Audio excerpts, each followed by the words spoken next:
Good evening and welcome. Tonight I have an eerie story from an inmate in prison who swears there was a Skinwalker doing time with him. But before we begin, I just wanted to let you guys know I have a new second channel dedicated to playing horror games and the highlights from those. So if you like listening to a grown man squeal, then click the link on screen now, or if I forget, which is likely, the first link in the description. And with that said, let's begin. Little background first. I was serving 15-year sentence in a penitentiary in southern Arizona. What I was in there for isn't important, but during my stay there were countless things that happened that no one could explain, and even more that no one wanted to know more about. It all started with a prison legend. Supposedly years ago, something awful and unexplainable happened in the prison. Every morning we'd be woken up and expected to stand near the front of our cells while guards visually confirmed we were present and accounted for. Apparently, about a year before I got sent there, the most brutal and unexplainable thing happened during one of these routines. A man who had a cell to himself looked very off during the check. When a guard pulled over another guard to help him check it out, they found it wasn't actually the prisoner they were expecting at all. It was a totally different man. This man was wearing the skin of the other man over him, loosely fitting, draped over him. Apparently looked like a real monster. The scariest thing was the guy wearing the skin was not an inmate. They had no idea how he even got into the prison, let alone a cell. What's worse is they couldn't even figure out who the hell he was. He wasn't documented anywhere, and what's worse than that, they never even found the body of the man of the skin he was wearing. Pretty grisly stuff, I know. And I realise that's not a go-to definition of a Skinwalker, but that's what the prison called him, the Skinwalker. Didn't help that the guy never talked apparently. Anyway, that's what started the whole Skinwalker superstition around the yard.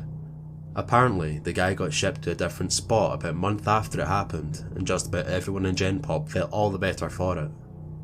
I heard about the story on the second day of my stay.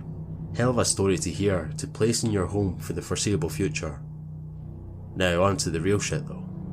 Sure, the guy was the Skinwalker, but all he did in the long run was get an old lifer Navajo inmate to tell everyone about actual Skinwalkers. It seemed like a lot of the prison culture actually revolved around them.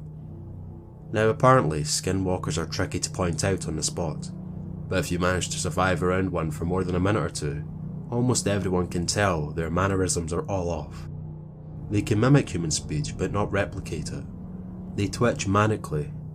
They have an unnatural gait while walking, but apparently they get better with experience. The old Navajo guy, his name was Carl, said that he was sure there was an actual one among the prisoners, slowly picking us off over the years. He called it the Grandmaster Skinwalker at one point.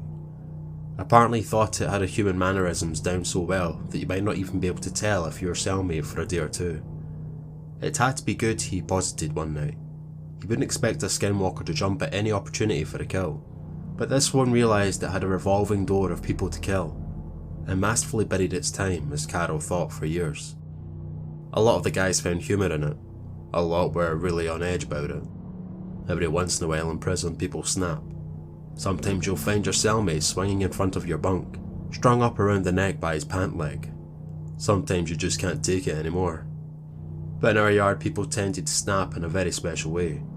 It wouldn't be an outburst at dinner or silent suicide in the night. Guys would just stop talking, hunch over and shuffle around. Any friendships they had would be mostly out the window. They would turn into a loner during rec time.